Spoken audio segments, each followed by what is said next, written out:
was watching a video on the Amato family there, and the real life situation regarding the crime of Grant Amato.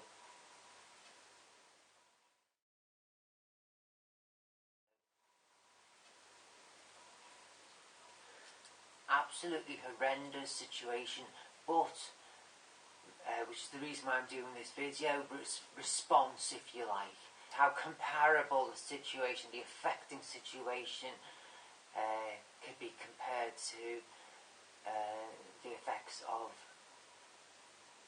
a drug habit toward the family, toward the immediate encircling family. And that I know firsthand of a family that has been affected in exactly the same way, but unlike in the Amato case, where it was from addiction to porn sites, it was an addiction to drugs, hard drugs. It was basically heroin.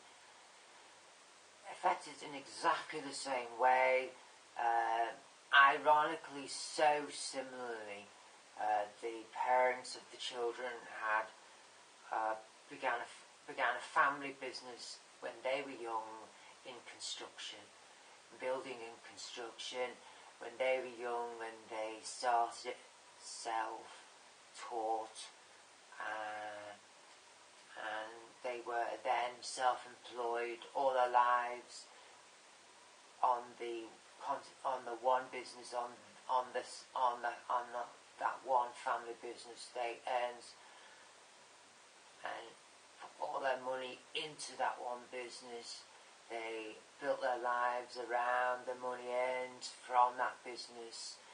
The house they bought was from the profits of the business.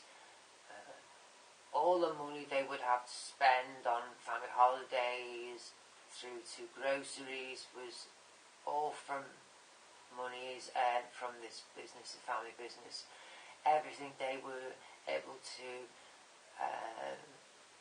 feed and clothe their children with was from monies raised from this family business. Everything came from the family business, from the parents putting every hour God sent them into this family business. And as I say, it was in the building and construction industry.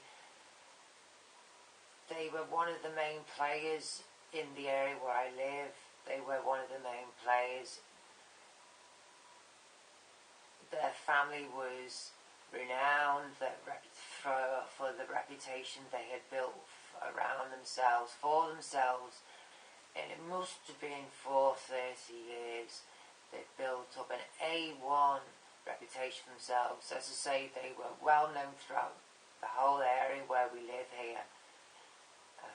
Their names would be recognised on vehicles passing in the road.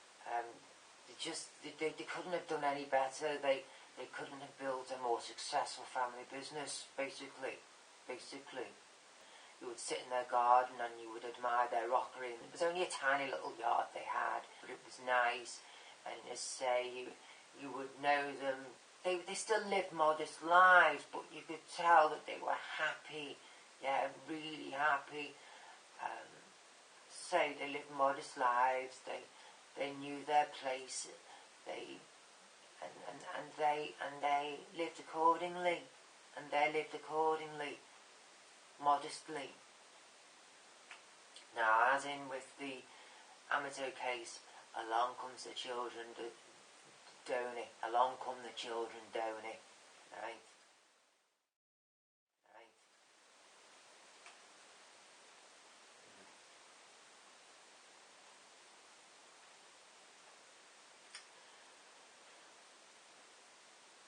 And with the Amato case, we had Grant Amato with the porn sites, yeah. He became addicted to the porn sites.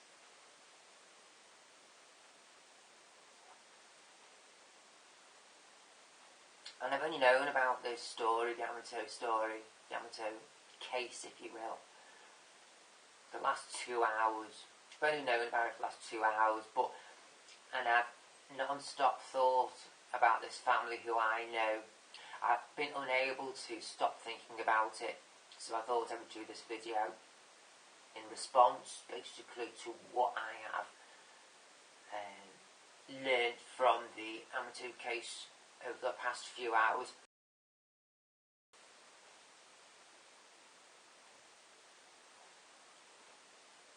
The family I'm talking about had, I think they had 4 kids. 3 or 4 now. The 2 oldest kids both got into drugs big time. And over the years they were raping the family business of all its profits, little by little. Just little by little. But because it was a family business, they were able to do it, yeah. They actually worked for the business. They were employed by the business. They were working hands-on in the administration of the business, and one of them was working at ground level for the business. I won't say any more than that because I don't want to give away the family who I'm talking about. They were able to rape the business of all its goodies, yeah. Slowly but surely over the years they were able to do it. Devastatingly so, to the point where one day the parents, the man and the woman, even their marriage was successful. Their marriage was even roses, a bed of roses. They still were happily married. They still slept in the same bed as each other. Honest to God, it was an oil painting of a success story. It was, until what happened. As I say, until just gradually the children bit away, bit by bit, slowly but surely, to the point, I digress, to the point where it got one afternoon the parents came home from, I think it was from shopping at the supermarket. I think they came back from food shopping, just casually, just doing nothing, something so routine as that. They came home one afternoon and the living room was empty of all its goodies, of all its hi-fi and its TV and hi-fi systems, and the TV in the corner, the hi-fi, the video, DVD player in the corner, that was just not there. The music system, it was all gone. Everything, I think all that remained was the sofa. And I'll tell you, as the parents came back to not only that fateful afternoon, the kids who were responsible for actually the devastation were there also. The actual culprits were also there, together with the remaining furniture, sat there just looking at each other. They were, 2 of them, as the parents walked through the door. Yeah, that's what happened. You can imagine now.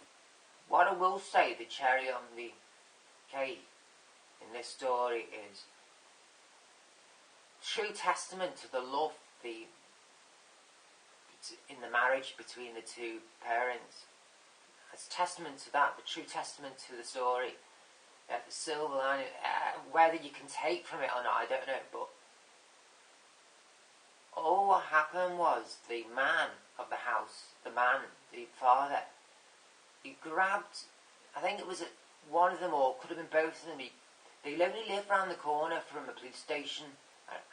I think he took one of the kids by the ear and dragged that child down the street by its ear and threw it on the floor of the foyer of the police station. Yeah, and then he returned back to the house. That was it. They didn't prosecute their children, and they stayed married, and they just simply replaced the furniture in the house, and everything stayed the same. The children, they just stayed living with them.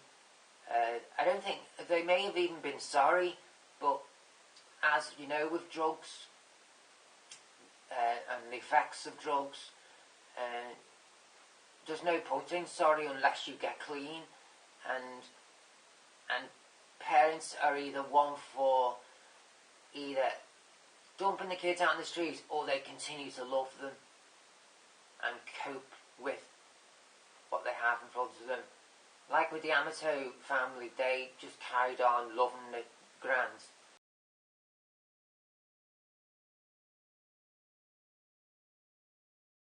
And coping with his addiction.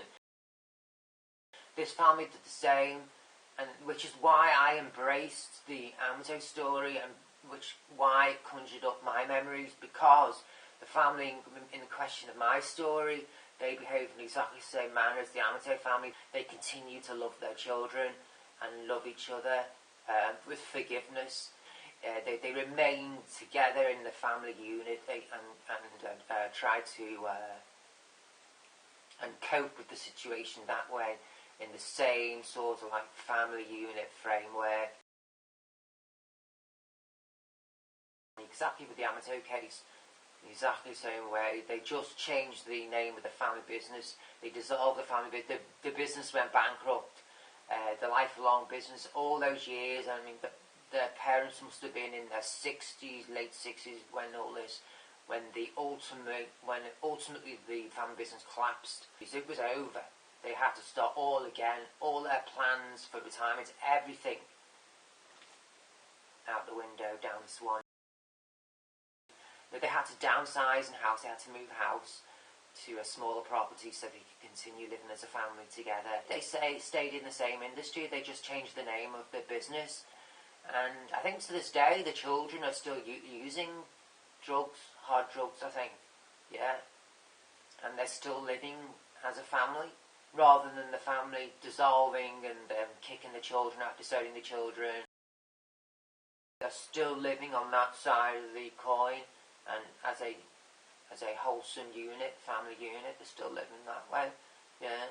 Now I've not resolved the Amato case. I've not seen all the videos to the end of the Amato case, so I don't know the outcome. I am aware that the Grant Amato was prosecuted, as I can see now online here. Stayed, and they remained in the living room, sat on the sofa, which is the only thing left.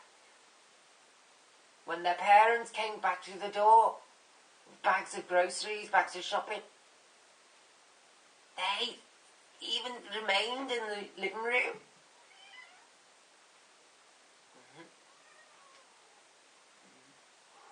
Get that? Little T's meowing. Yeah, she's saying, enough, mummy, enough. And it is. It's enough. Right, I'm going to continue the Amato case now, watching that to see what happened to Grant. There's my little story in relation. Okay, I'm posting this. I'm going to post this regardless of the outcome. I'm going to post it regardless. And please take no offence. I'm going to leave the video in the description. Don't take offence to the fact that it's your video which has inspired me this morning to make this video. Don't take offence at all. Take it as a compliment, okay? Tia's getting really pissed now at me. She wants to go out. I'm going to open the window for her. Over and out. Thanks for watching. Sub up. Okay. Continue watching. Thanks for watching. For now.